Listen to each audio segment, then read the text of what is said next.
प्यारे विद्यार्थियों, आप सभी को मेरा नमस्कार।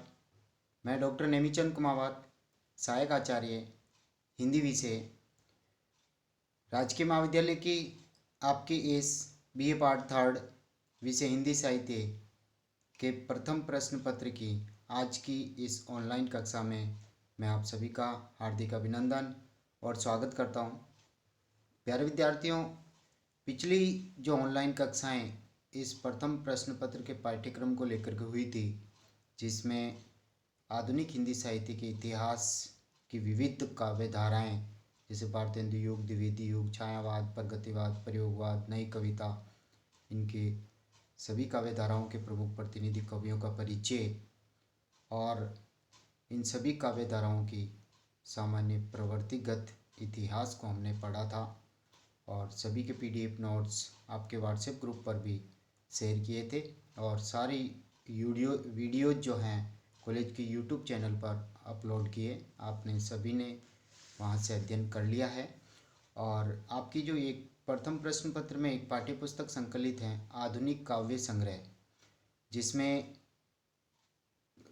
12 कवियों की कविताएं संकलित हैं और हमने प्रथम जो कवि हैं अयोध्या सिंह उपाध्याय हरिऔध, उनकी जो 3 कविताएं संकलित हैं इंद्र का गर्वहरण, एक पूरा का पूरा 12 सर्ग यहाँ पर पूरा दिया हुआ है, उसका हमने विस्तार से अध्ययन किया है। और 2 उनकी कविताएं, एक तिनका और एक बूंद, छोटी छोटी 2 कविताएं, उनका भी हमने पिछली ऑनलाइन कक्षाओं में अध्ययन कर लिया है। आज हम आपका इसी पाठ्य पुस्तक का जो दूसरा अध्याय है मैथिली शरण गुप्त, इनकी 2 कविताएं यहाँ संकलित हैं। एक तो सखी वे मुझसे कहकर जाते, यशोधरा खंड काव्य से हैं, और साकेत उनके द्वारा लिखा हुआ एक महाकाव्य जिसमें उर्मिला का वियोग वर्णन खंड, साकेत का 9वां सर्ग, यह आपके पाठ्यक्रम में संकलित है। तो आइए हम चलते हैं मैथिली शरण गुप्त के जीवन परिचय पर। गुप्त जी का जन्म 1886 ईस्वी में और इनका देहावसान 1964 ईस्वी में हुआ। आधुनिक काल की जो प्रमुख काव्य धारा है भारतेंदु युग के बाद द्विवेदी युग, तो मैथिली शरण गुप्त जी द्विवेदी युग के प्रमुख प्रतिनिधि कवि, अत्यंत लोकप्रिय या सर्वाधिक लोकप्रिय कवि कह सकते हैं हम। देखिए, द्विवेदी युग के सर्वाधिक लोकप्रिय कवि मैथिली शरण गुप्त का जन्म उत्तर प्रदेश के चिरगांव जिला झांसी के एक प्रतिष्ठित वैश्य परिवार में हुआ था। इनके पिता श्री रामचरण गुप्त एक निष्ठावान भक्त एवं कवि थे। मैथिली शरण गुप्त के कवि व्यक्तित्व के निर्माण में उनके पिता की बहुत ही महत्वपूर्ण भूमिका रही है। गुप्त जी की प्रारंभिक शिक्षा चिरगांव की एक पाठशाला में हुई, फिर वे झांसी के एक स्कूल में भर्ती हुए, लेकिन वहाँ से वे शीघ्र ही लौट आए और घर पर रहकर ही स्वाध्याय के द्वारा हिंदी, बांग्ला और संस्कृत का काफ़ी अच्छा ज्ञान प्राप्त किया। मैथिली शरण गुप्त जी को आचार्य महावीर प्रसाद जी का वरदहस्त प्राप्त था, यानी आचार्य महावीर प्रसाद द्विवेदी जो द्विवेदी युग के प्रवर्तक हैं, जो सरस्वती पत्रिका के संपादक थे, इनका आशीर्वाद इनको ऊपर बना रहा सदैव ही गुप्त जी के ऊपर। आचार्य द्विवेदी उन्हें कविता लिखने के लिए सदैव प्रेरित करते थे। उनकी रचनाओं में संशोधन करके अपनी पत्रिका सरस्वती में प्रकाशित करते थे। मैथिली शरण गुप्त की पहली खड़ी बोली की जो कविता है वो हेमंत शीर्षक से सरस्वती में 1907 ईस्वी में छपी थी। उसके उपरांत 1909 ईस्वी में उनकी पहली काव्य कृति रंग में भंग शीर्षक से हिंदी पाठकों के सामने प्रकाशित होकर आई। उसके बाद जयद्रथ वध 1910 ईस्वी, भारत भारती 1912 ईस्वी, पंचवटी 1925, जंकार 1929, साकेत 1931, यशोधरा जो खंड काव्य 1932, द्वापर 1916, जय भारत 1952, विष्णुप्रिया 1957 आदि उनके प्रमुख काव्य ग्रंथ है। मैथिली शरण गुप्त एक तरह से आधुनिक काल के राम भक्त कवि के रूप में भी जाने जाते हैं। जैसे अयोध्या सिंह उपाध्याय हरिऔध को कृष्ण भक्त कवि के रूप में जाना जाता है, क्योंकि भक्ति काल के कृष्ण भक्त कवि सूरदास, तो आधुनिक काल के कृष्ण भक्त कवि एक तरह से अयोध्या सिंह उपाध्याय हरिऔध जिन्होंने प्रिय प्रवास लिखा। उसी तरह से भक्ति काल के राम भक्त कवि तुलसीदास जी और आधुनिक काल के राम भक्त कवि साकेत लिखने के कारण मैथिली शरण गुप्त जी को माना जाता है। और गुप्त जी एक तरह से भारत भारती इनकी जो चर्चित रचना है, राष्ट्रीय चेतना से अनुप्राणित रचना, जिसके माध्यम से इनको राष्ट्र कवि की उपाधि भी दी गई है। मैथिली शरण गुप्त के काव्य का मूल स्वर राष्ट्रीय और सांस्कृतिक हैं। उनके काव्य में राष्ट्रीय भावना की सशक्त अभिव्यक्ति हमें देखने को मिलती है। राष्ट्रीय भावनाओं की अभिव्यक्ति का एक रूप मातृभूमि प्रेम है। इसके अंतर्गत मातृभूमि की वंदना, स्तुति, अर्चना, आराधना की भावना से संबंधित गीत और कविताएं आती है। राष्ट्रीय भावना की अभिव्यक्ति का दूसरा रूप उनके यहाँ अतीत के गौरवगान, यानी भारत के अतीत का गुणगान उन्होंने किया और वर्तमान के प्रति उन्होंने दुख और क्षोभ व्यक्त किया है। उनकी भारत भारती जो रचना है 1912 ईस्वी में प्रकाशित हुई थी, उस युग के राष्ट्रीय जागरण की प्रतिनिधि काव्य रचना बनकर उभरी है। इस रचना ने हिंदी भाषी जनता में अपने देश के प्रति गर्व और गौरव की भावनाएं पैदा की है। द्वितीय युग के आदर्श और नैतिकता की गहरी छाप मैथिली शरण गुप्त की कविताओं पर देखी जा सकती है। समाज सुधार से जुड़े हुए सभी पहलुओं को उन्होंने अपनी कविता का विषय बनाया।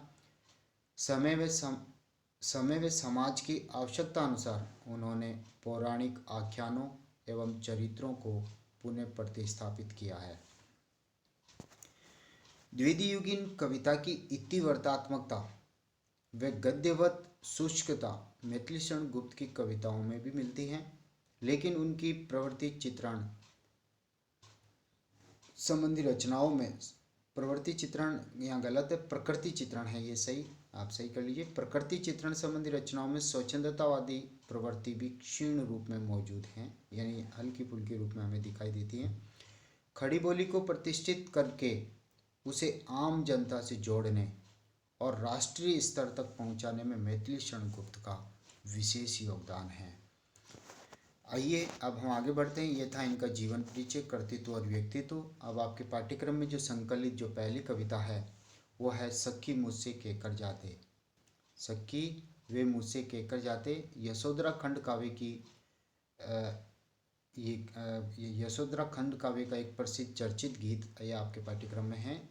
देखिए, सिद्धार्थ जो है अपने पुत्र राहुल और अपनी पत्नी यशोधरा को मध्य रात्रि में सोते हुए छोड़ करके वो महानिष्क्रमण कर जाते हैं, सन्यासी रूप धारण कर लेते हैं और वन प्रदेश में चले जाते हैं।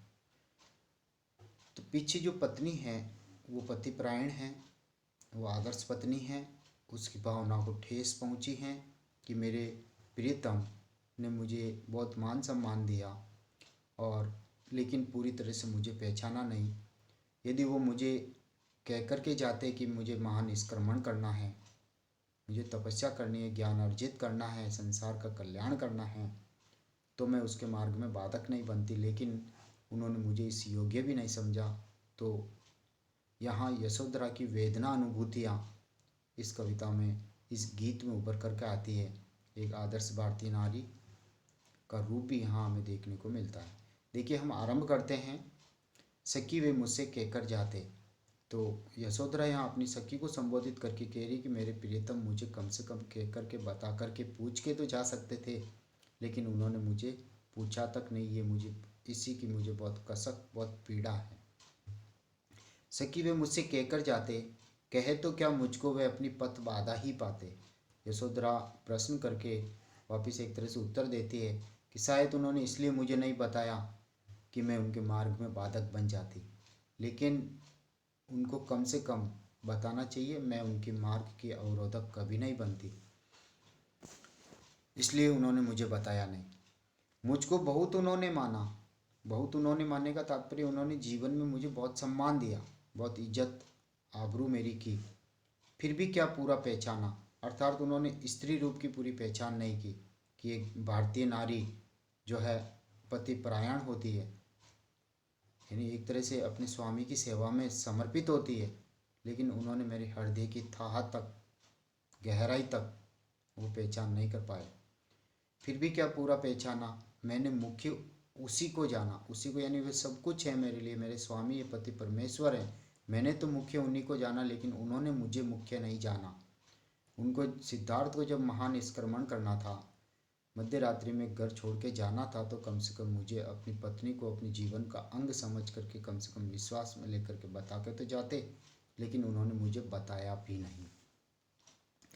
जो वे मन में लाते सखी वे मुझसे कहकर जाते, अर्थात जो भी वे मेरे पति मन में लाते, इच्छाएं कामनाएं जो भी कार्य मैं उन्हें पूर्ण करती, जितना संभव हो सकता है एक भारतीय नारी पति की सेवा करती है, अपनी स्वामी भक्ति, अपनी पति परायण रूप पतिव्रता का आदर्श रूप स्थापित करती है। लेकिन हे सखी वे मुझसे कहकर नहीं गए। स्वयं सुसज्जित करके क्षण में प्रियतम को प्राणों के प्रण में हम ही भेज देती हैं रण में, शास्त्र धर्म के नाते सखी वे मुझसे कहकर जाते। अर्थात वो अपनी सखी को पीड़ा बता रही है, यशोधरा कह रही कि यदि मेरी प्रीतम मुझे मतलब बता के जाते तो आज मैं उनका बहुत सम्मान करती, इज्जत करती, आदर करती। हम भारतीय क्षत्राणियाँ हैं, वीरांगनाएं हैं, और यदि अवसर आने पर हम ही अपने पतियों को, एक वीर क्षत्राणी नारियां जो होती है, अपने पति को स्वयं ही सुसज्जित करके प्राणों की बाजी लगाते हुए उनको युद्ध क्षेत्र में सुसज्जित करके क्षण भर में भेज देती, उसमें कोई देरी नहीं करती। लेकिन मेरे प्रियतम भी यदि मुझे बताते तो मैं उनके मार्ग में बाधा नहीं बनती। तो स्वयं सुसज्जित करके क्षण में प्रियतम को प्राणों के प्रण में, अर्थात प्राणों की बाजी लगाने में भी भारतीय नारियां पीछे नहीं हटती है। स्वयं पति को सुसज्जित करके क्षण भर में ही वो रणभूमि में बलिदान होने के लिए भेज देती है। तो उसी तरह से हम ही भेज देती है रण में, अर्थात मैं भी रणभूमि में कुर्बानी है तो मेरे प्रियतम को भेज देती।